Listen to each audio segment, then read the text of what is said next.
Ceci est un livre audio autogénéré par Google. Enjeu. Une partie de la pensée neuropsychologique, mais aussi psychanalytique, dérive vers une mécanisation du vivant. Si nous concevons la pensée en tant que rapport d'un organisme avec son milieu dans les pas de Alain Prochians, de Jean Piaget et de Jean Dorst, il faut admettre que la pensée n'a pas de siège. Rejetant par exemple les déterminismes mécaniques des migrations des oiseaux, Jean Dorst conclut à l'action du changement d'un état physiologique interne et individuel chez l'oiseau, état qu'il nomme humeur.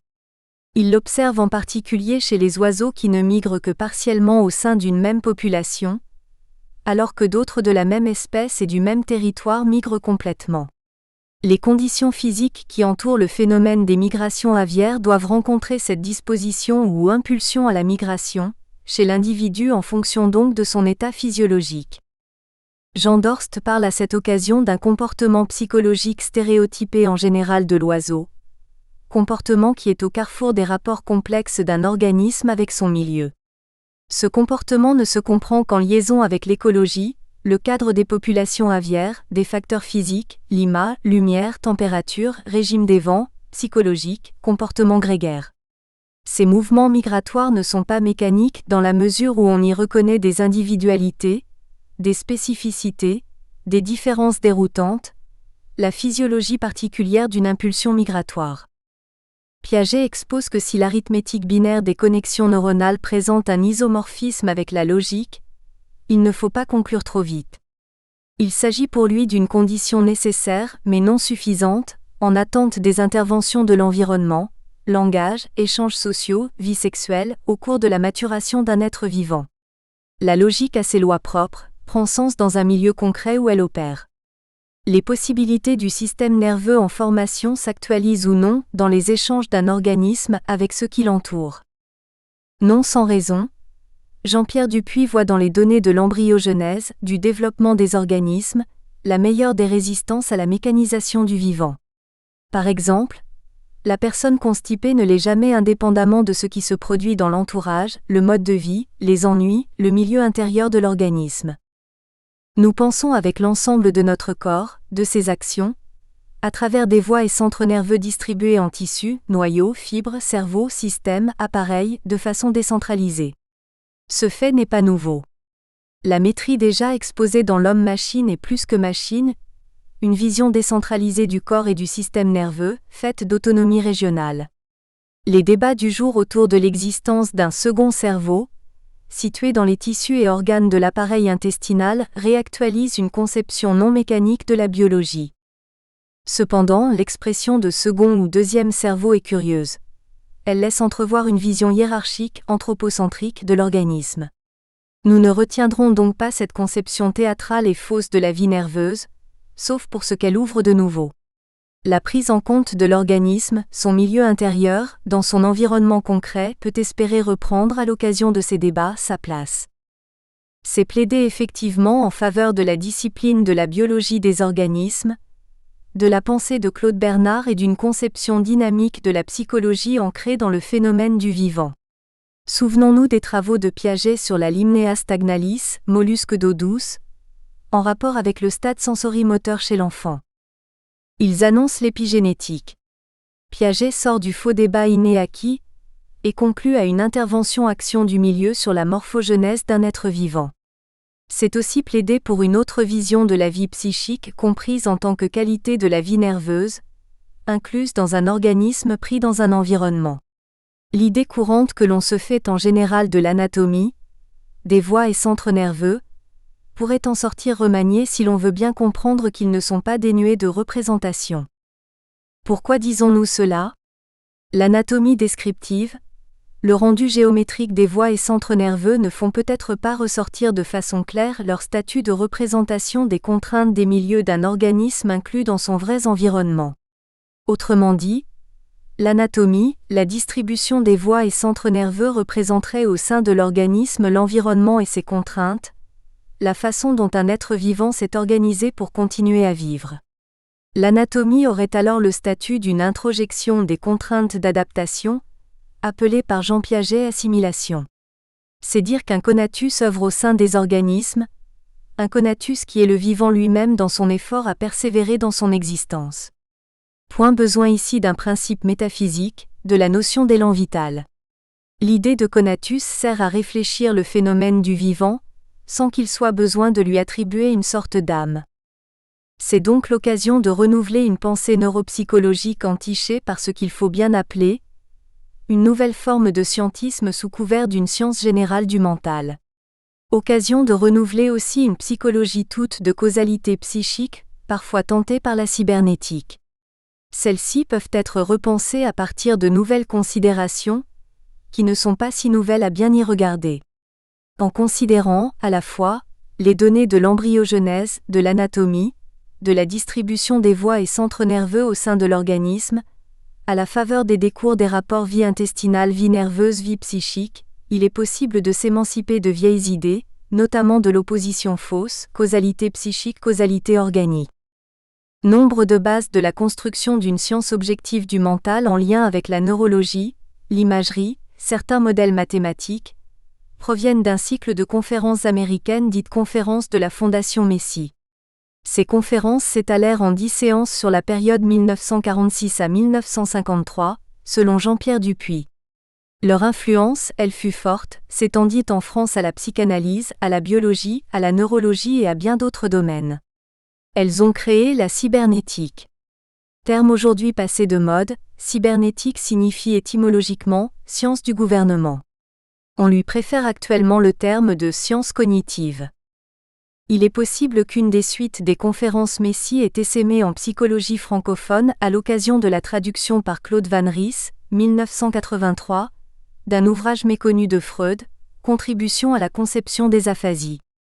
Certains ont pu croire qu'il était possible de reprendre des travaux neurologiques de Freud pour bâtir un projet de psychologie neurocognitive, en écho avec les progrès de l'imagerie cérébrale, près de personnes cérébro-lésées. C'est un point de l'histoire des idées qui reste à éclaircir. Existent plusieurs projets concurrents en matière de sciences générales du fonctionnement de l'esprit. Ces projets vont d'une reprise de la phénoménologie de Husserl, au testing de modèles par l'imagerie médicale en médecine rééducative, à la neurobiologie dans la suite des travaux de Jean-Pierre Changeux, aux théories connexionnistes. La psychologie et le sujet sont souvent dissous dans ces nouvelles disciplines et leurs métaphores informationnelles. La clinique, en lien avec la vie psychique, des affres de la vie intestinale réinstaure le sujet là où certains voulaient l'annuler dans un système d'information ou, comme Jean-Pierre Changeux, dans le neuronal. Ce que l'on soupçonne de l'existence d'un système nerveux complexe dans la vie intestinale rompt avec l'image d'une vie nerveuse faite de systèmes hiérarchisés centrés autour d'un cerveau comparé, voire assimilé, à une machine computationnelle. Les métaphores de l'information, du système ouvert fait d'informations, prennent si bien que l'on finit par oublier qu'il s'agit de métaphores ou d'idées régulatrices pour penser un ou des phénomènes. Né dans le contexte de l'Amérique d'après-guerre, le discours cybernéticien, ce qu'il déconstruit d'une métaphysique de la subjectivité, a rencontré en France un terreau bien particulier, celui du scientisme et d'un pays en retard technique.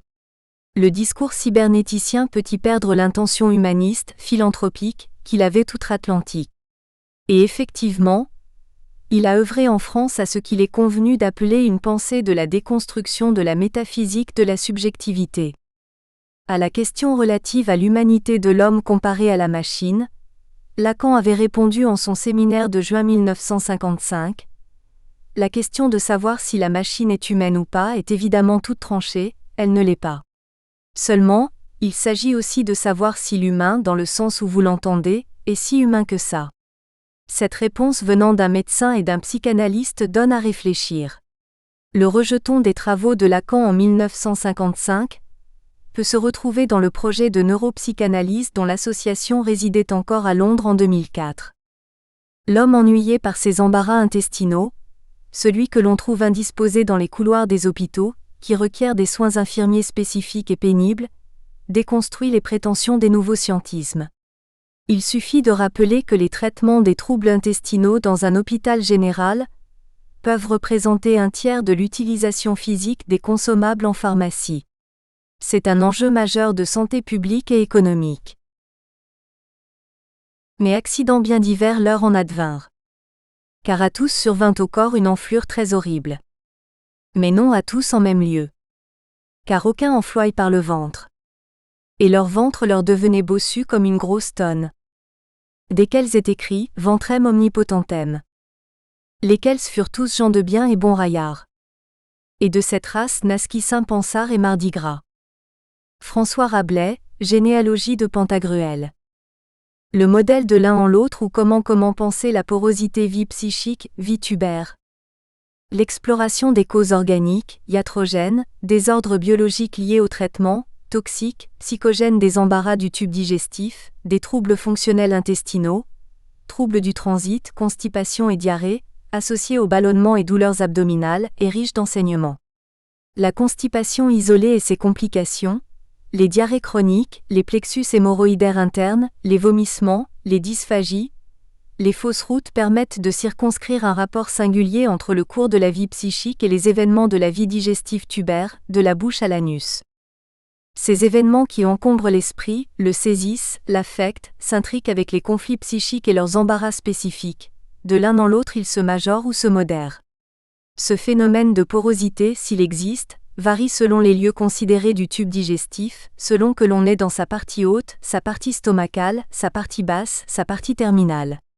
Les récurrences psychiques et leurs intrications, de part et d'autre avec celles de la vie digestive tubaire, n'ont pas la même qualité selon les lieux, de même que celles des processus physiologiques et chimiques qui opèrent dans les différentes parties de cet organe creux. Par exemple, la fausse route avec étouffement et début de cyanose est capable de créer un contexte post-traumatique avec inhibition de l'alimentation. C'est sûrement l'exemple le plus parlant de la porosité par parasitage de la vie psychique du sujet qui parle en mangeant avec la vie tubaire.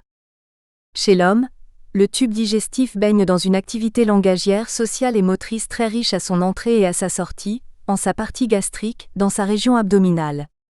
Ce bain de langage et de traditions orales populaires varie avec les étapes de la vie humaine. Il reste profondément marqué par la dépendance aux soins de l'autre au tout début de la vie. À l'entrée du tube digestif se trouve un contexte social et familial. Les soins des parents au nourrisson, leurs angoisses face au comportement de l'enfant, refus de manger, vomissements par exemple. À la sortie du tube digestif on trouve le souci de parents en attente des selles bien formées, leur inquiétude face à l'enfant constipé, diarrhéique, encoprésique, plaintif du ventre avec le départ pour l'école ou un déplacement.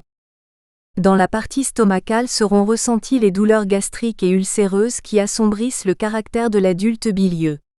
Dans la région abdominale seront ressenties les douleurs, des sensations musculaires, et à son débouché la crise hémorroïdaire par exemple. Bref, le tube digestif est plus qu'un tube, il est souci, apprentissage, production de pensée par ses récurrences et sa géométrie en voûte, source d'embarras, demande d'attention à autrui ou charité. Il produit des contraintes sociales, morales, techniques et juridiques en concordance avec son activité biologique. Il subit aussi ces contraintes jusqu'à l'intoxication, l'occlusion, le globus pharyngien, la fausse route par distraction de l'acte alimentaire, la constipation volontaire, anisme par crainte de la douleur à l'exonération ou de déranger. Autrement dit, la vie du tube digestif implique une socialisation de ces contraintes biologiques, leur anticipation, leur aménagement bienveillant chez un être tout petit dépendant des soins, puis tout au long des vicissitudes de l'existence. Dans le processus de vieillissement, puis de perte progressive d'autonomie, ces contraintes et embarras ressortent.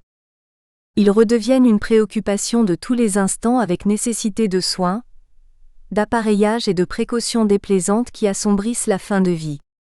Faire dans ses couches chez la personne âgée impotente mais consciente est un drame chez le sujet, qui a été éduqué toute sa vie à être propre.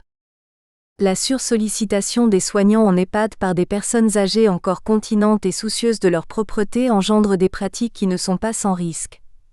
Anisme, irritation de la peau par des sels acides, défaite du sujet envahi par ces sels et le contenu de la couche, honte, sentiment d'être à la fin, d'être une charge, un fardeau, un coût pour sa famille. La pensée, il faut quitter la place, dégager, finit par s'imposer.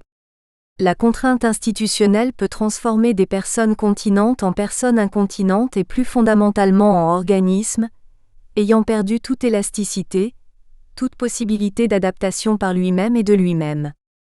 On pense alors à la vie des spongiaires fixées sur le rocher ou des cténaires quand elles sont baignées. Toujours est-il que ces personnes très dépendantes perdent tout ou partie de leur plan d'organisation symétrique, leur pod, les sensations du dos et de l'équilibre en verticalité, d'où l'importance de leur vie mentale autonome. Les fausses envies compliquent la pratique des soins et font passer la personne pour un enquiquineur. On parle peu de cette triste réalité institutionnelle très péjorative pour les personnes et leurs proches, qui sentent les selles extériorisées d'un parent, se trouvent démunis quand le résident leur demande de façon insistante d'aller faire pipi. Répondre à cette demande qui culpabilise présente des risques quand le transfert nécessite un soignant, un lève-malade, des compétences techniques. Le proche en visite n'ose pas toujours demander par peur de déranger, et il s'en retourne peiné. Si on peut lire la proximité de la vie psychique avec l'anatomie de la face, sa musculation, la forme du crâne et la position de la tête dans un plan d'organisation, sa lecture avec la vie digestive tubaire est autre. Comment s'explique une telle proximité constatée par l'ensemble des cliniciens ? Proximité frappante et quotidienne que ce soit pour des personnes jeunes ou âgées ? En remontant loin dans l'histoire du monde végétal et animal, dans l'histoire de leur séparation, on observe que l'organogenèse du système nerveux des animaux est liée au fait biologique de l'impossibilité rencontrée par un organisme supposé proche du végétal de se nourrir à partir d'éléments simples puisés directement dans son milieu et sans besoin de se déplacer. Au rhizome, à l'utilisation sur place de la lumière par la chlorophylle, du flux et reflux des eaux marines, de l'eau des milieux humides, aux opportunités locales favorables, se sont substitués chez certains organismes la sensibilité à la lumière de cellules nerveuses différenciées, la perception du milieu extérieur associée à la mobilité élargie. Une logique d'adaptation par ajustement et assimilation s'est complexifiée en fonction de contraintes et mutations. Au cœur de cette logique d'adaptation d'un organisme disposant d'une autonomie face au milieu et à ses variations, on trouve des notions étroitement dépendantes les unes des autres. L'attention et la catégorie de proie. L'attention possède une infrastructure. Un plan d'organisation dit en symétrie bilatérale où se différencie l'avant d'un arrière, le dos d'un ventre, un axe de locomotion, la tête d'une queue, une disposition en avant des yeux ou de tentacules. Dans la catégorie de proie, d'objets à brouter, sucer, lécher, lacérer, déterrer, débusquer, piquer, laper, mâcher, s'articulent le sensorium et le motorium. Le premier est disposé en tête et en surface, le second organisé avec des nageoires, des ailes ou pattes distribuées en symétrie bilatérale avec un sens tractif, propulsif, ondé ou de reptation. Pour résumer, sensible selon le cas, à la lumière, au son, aux événements mécaniques, électriques, les variations de courant, chimiques, les dilutions par exemple, thermiques, magnétiques, l'organisme doté d'une symétrie bilatérale et d'un système nerveux coulé dans ce plan d'organisation devient attentif à son milieu et peut s'y orienter. La notion d'objet, plus que celle de proie, avec sa représentation pour l'animal transparaît dans ce plan d'organisation. Le système nerveux est né peut-être d'une impossibilité, d'un obstacle insurmontable pour un être vivant confronté à un milieu dont il ne pouvait pas ou plus se nourrir, à la suite sans doute de la perte de pigments assimilateurs en sa surface, périphérie semblable à une membrane pectocellulloïde munie de ces pigments ou ombiliques. La perte de ces ombiliques pigmentaires en raison de l'organogenèse du système nerveux nécessaire à un être vivant contraint de se déplacer pour se nourrir, de rechercher dans un objet d'attention, ce qui lui manque. Le milieu est pour cette raison l'élection de valeur pour un organisme si nous reprenons ce juste constat de Georges Canguilhem. Il n'existe pas en soi. Il n'existe que par l'élection de valeur, les notions d'objet et d'attention. C'est donc sans doute de la modification d'une surface externe d'un être vivant autotrophique, contraint à l'hétérotrophisme pour trouver sa nourriture que procède le système nerveux central. Du creusement-invagination d'une surface arrondie ou peau extérieure, l'ectoderme, s'engendre à l'intérieur de l'organisme une peau intérieure. Le mésoderme, possédant des cavités, le célome. Ce creusement et ce qui s'ensuit avec la naissance des cavités mésodermiques, sont le point de départ de la céphalisation-métamérisation, des ouvertures qui deviendront bouche et anus. Ces surfaces n'ont pas cessé de se modifier, de s'incurver pour rendre possible, c'est une façon de parler, des différenciations.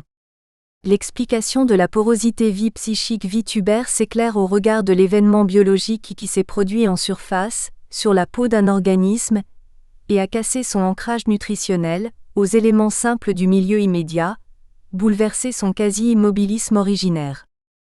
Selon Pepe Grasset qui écrit, une fois de plus se vérifie l'importance du cellome et de ses dérivés dans l'édification des formes animales. La constitution du cellome est centrale dans cette évolution. Elle s'éclaire en plus par le fait qui caractérise l'ensemble des vertébrés, la communication extrêmement ancienne confère. Amphioxus, de l'intestin issu de l'intestin primitif, l'archintéron, avec le tube neural.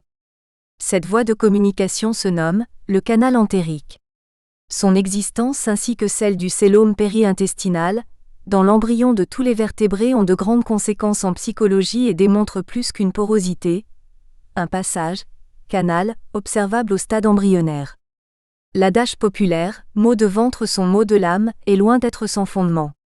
La pensée populaire a perçu ici un fait de grande portée pour la psychologie et la médecine. Ce ne sera pas la première fois.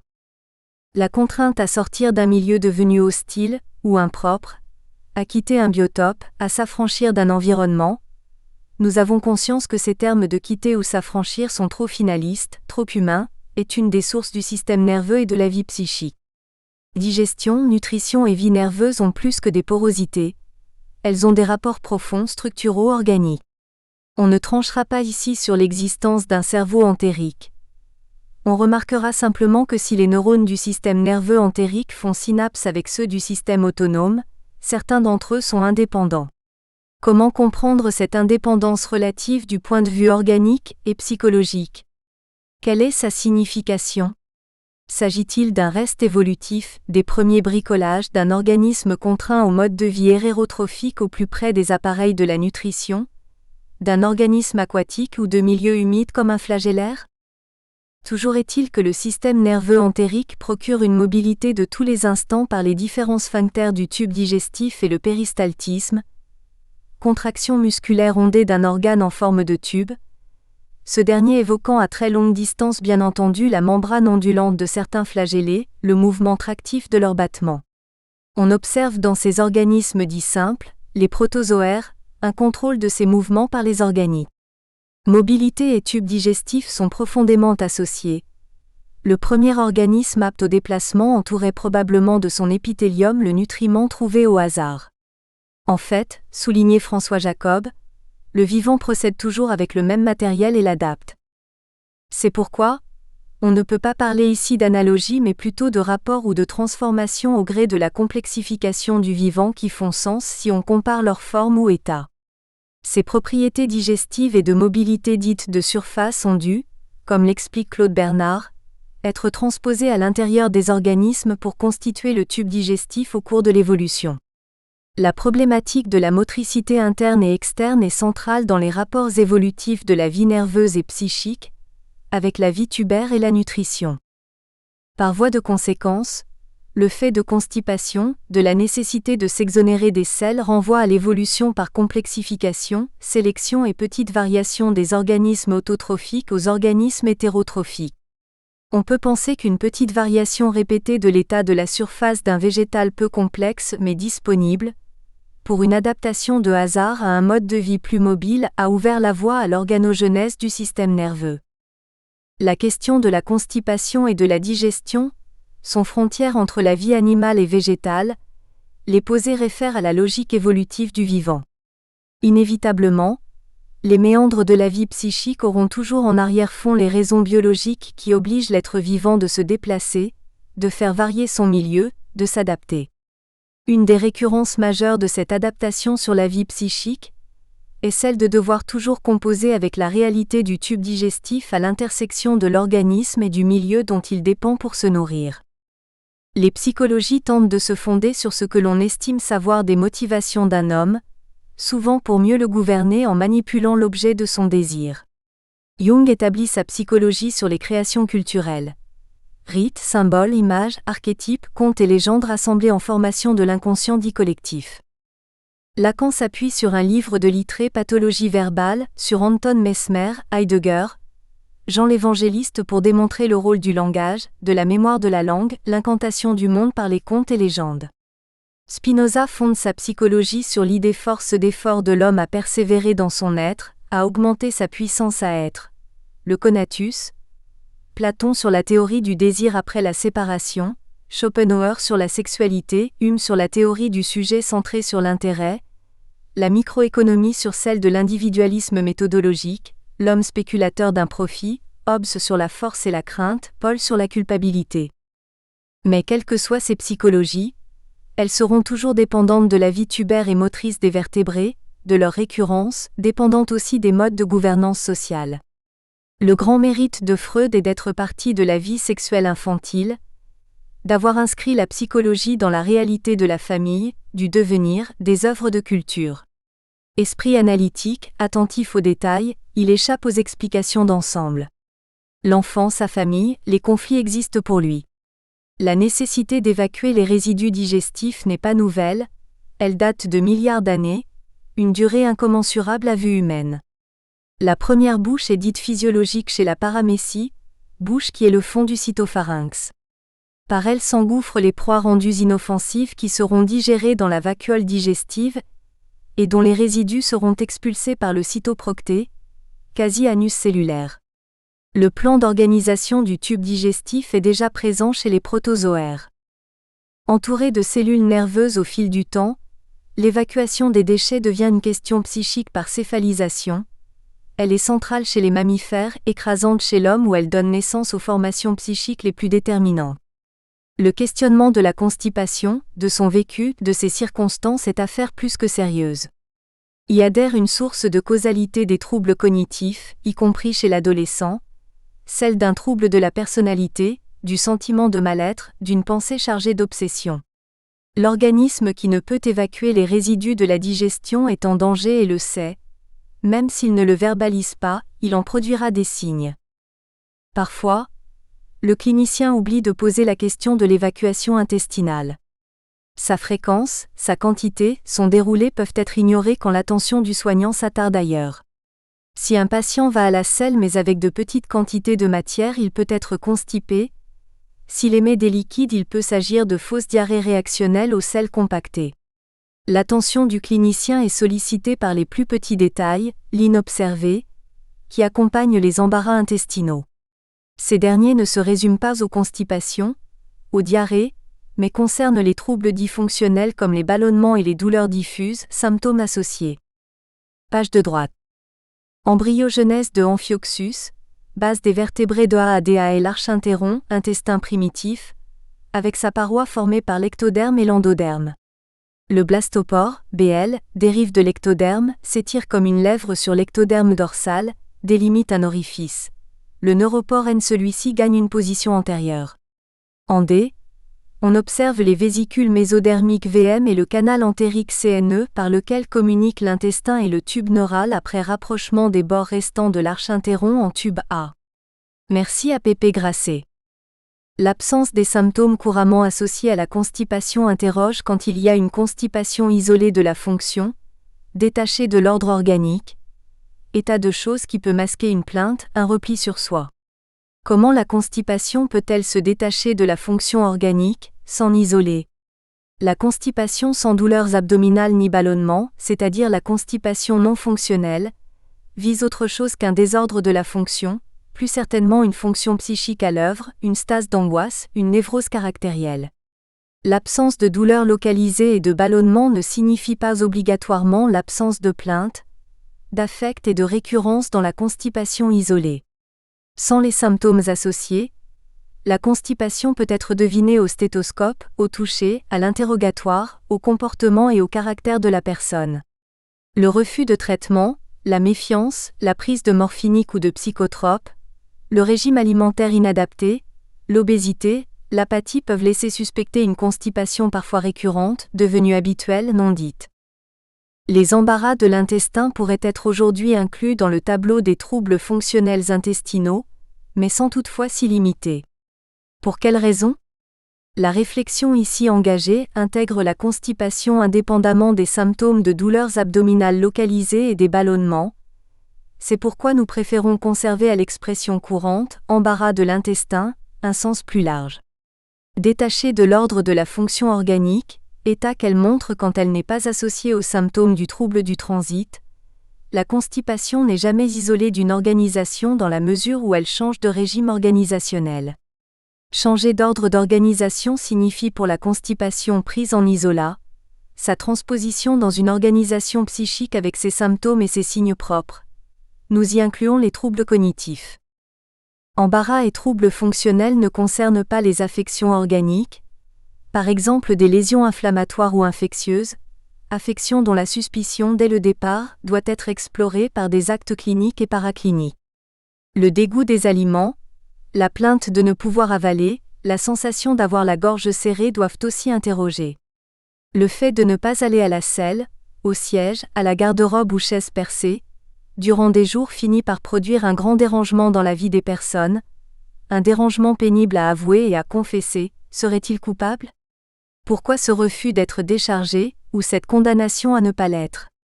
Venu du latin sella, siège, le mot selle désigne la selle de cheval à la basse époque latine, puis la chaise percée ou garde-robe au XIVe siècle dans les parlers de l'Est de la France. Aller à la selle signifie en latin dans un sens juridique être déchargé d'une charge, d'un office, d'un honneur, exonéré, exonératio. Exonérer prend le sens d'une évacuation, rendre vide un lieu, vider, faire quitter les lieux, affaiblir.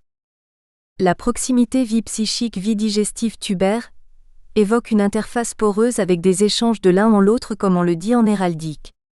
L'objet situé à cheval, de part et d'autre de deux parties solidaires délimitées mais de couleurs, de qualité, différentes, prend la couleur de la partie opposée quand il déborde sur l'autre partie. Ainsi, par cette migration d'une qualité de l'un en l'autre est produit un effet de fort contraste, une différence de qualité, sans que l'objet en cause perde son identité selon qu'il broche sur l'une ou l'autre partie de l'écu. Le modèle héraldique qui nous aide à penser ce rapport de porosité s'énonce ainsi. Lorsqu'une figure sur un écu ou blason change de couleur en passant sur une partition bichrome de l'armoirie, chaque moitié de la figure portant l'émail de la moitié de la partition opposée, elle est dite de l'un en l'autre. Règle du blasonnement. Nous désignons par porosité ce qui se communique de la qualité d'une part dans une autre qui lui est parfaitement contiguë, sans que ni l'une ni l'autre ne soit désorganisée par cette migration qui puisse nuire à la reconnaissance visuelle au loin. Il s'agit ici d'une porosité voulue ou prévue. Dans le sujet qui nous importe, il n'est pas du tout sûr que ne se produisent pas dans cette migration des effets désorganisateurs, des intrications, des communications impromptues, bref des effets de porosité à démêler. La vie psychique non seulement est intriquée à celle du tube digestif, mais elle est en plus étayée sur certaines de ses parties et même déterminée par sa forme en voûte de tunnel. Par exemple, le verbe expulser n'aurait pas de sens si aucun de nos organes n'expulsait, n'était jamais creux. L'expression commune, c'est dur à avaler, non plus. La pensée d'un organisme radiaire ne peut être celle d'un organisme doté d'un axe de symétrie bilatérale et d'une vie digestive centralisée dans un tube.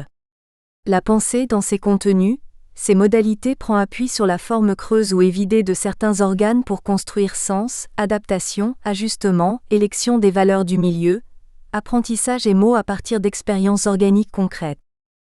En ce sens, la fausse route est exemplaire au moins à deux titres. Distraite quand elle s'alimente, dérangée par un voisin qui l'agace et la sollicite, la personne se tourne vers lui, s'absente de la concentration nécessaire à la prise alimentaire, penche la tête en arrière. Les voies aériennes ne sont plus alors isolées du débouché du tube digestif et s'étouffent. La motricité de la bouche lors de l'acte alimentaire est sursollicitée.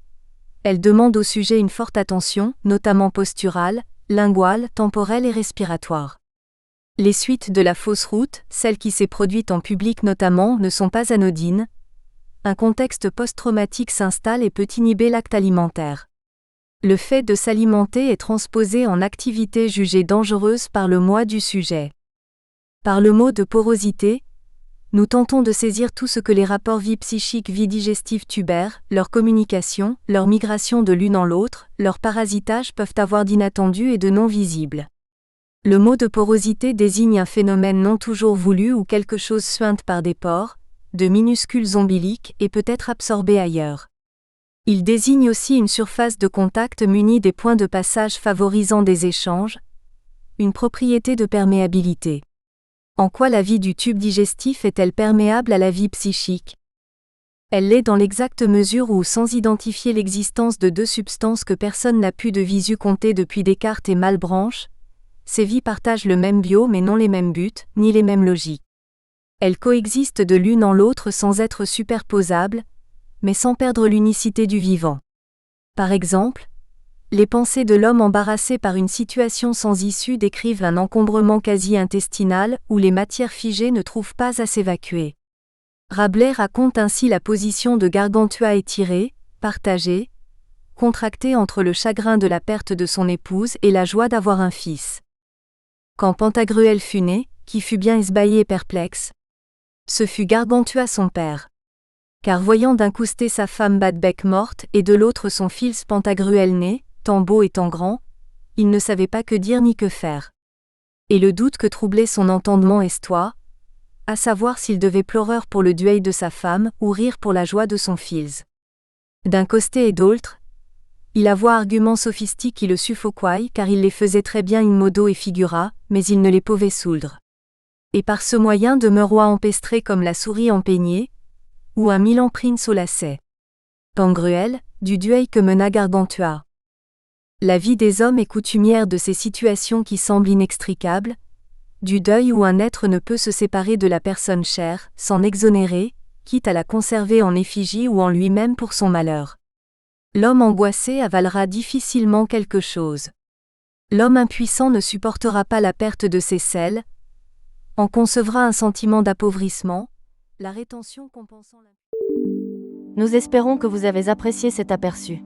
Pour continuer à écouter ce livre audio sur Google Play Livres, utilisez le lien dans la description de la vidéo.